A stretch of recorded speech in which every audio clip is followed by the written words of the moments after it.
மேஷராசிக்காரர்களுக்கு என்ன விதமான பிரச்சனைகள் இருக்கும்னா, வயிறு சம்மந்தமான தொந்தரவுகள் எப்போவுமே இருந்துக்கிட்டு இருக்கும். இப்போ இந்த வியாதிகளிலிருந்து கொஞ்சம் நிவர்த்தி கிடைக்கும். ஆனால் ஒரு சீனியர் சிட்டிசன்ஸாக இருக்காங்க அப்படின்னா, அவங்களுக்கு என்ன தோணும்னா, நம்ம பிள்ளைகள் நம்மளை சரியாக பார்த்துக்கிட மாட்டேங்கிறாங்களோ அப்படிங்கிற கவலைகள் சீனியர் சிட்டிசன்ஸ்க்கு தோணும். யங்ஸ்டர்ஸை பொறுத்த வரைக்கும் அவங்களுக்கு திருமண பருவத்தில் இருக்காங்கன்னா கல்யாணம் நல்லபடியாக கைகூட போகுது. ஏன்னா இந்த குரு பகவான் வந்து இவங்களுடைய 7th பிளேஸை பார்க்குறாரு. 7th பிளேஸுங்கிறது மேரேஜை குறிக்கக்கூடிய ஸ்தானம் ஒரு ஜாதகத்தில் சரிக்கணுமா. அப்போ அந்த 7th பிளேஸை குரு பகவான் பார்க்குறாருன்னா இவங்களுக்கு வந்து கல்யாணம் ஃபிக்ஸ் ஆயிரும் அப்படின்னு அர்த்தம். ஹையர் எஜுகேஷன் படிக்கிற ஸ்டூடெண்ட்ஸ் நிறைய பேருக்கு வந்து ஒரு தடையோடு இருந்துக்கிட்டு இருக்காங்க. மேஷராசி ஸ்டூடெண்ட்ஸ் வந்து படிப்பில் ஏதோ ஒரு தடையில் இருக்காங்க. இப்போ இந்த தடைகளெல்லாம் நிவர்த்தியாகும். ஹையர் எஜுகேஷன் வந்து படிக்க முடியும். உதாரணம் ஒரு நீட் எக்ஸாமினேஷன் ப்ரிப்பேர் பண்ணுறாங்க, ஒரு ஜேஇ ப்ரிப்பேர் பண்ணுறாங்க, நல்ல ஸ்கோர் பண்ண முடியும்.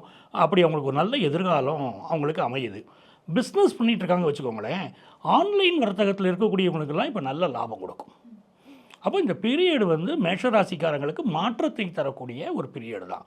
இந்த பீரியடில் யாரை அவங்க போய் கும்பிட்டாங்கன்னா வாழ்க்கை நல்லா இருக்கும் அப்படின்னு பார்த்தீங்கன்னா, நல்ல ஒரு பணப்பழக்கம் இருக்கணும், மனசுக்கு நல்ல நிம்மதி இன்னும் அதிகரிக்கணும் அப்படின்னு சொன்னால் இவங்க வந்து செய்ய வேண்டியது திருவண்ணாமலை போகணும்.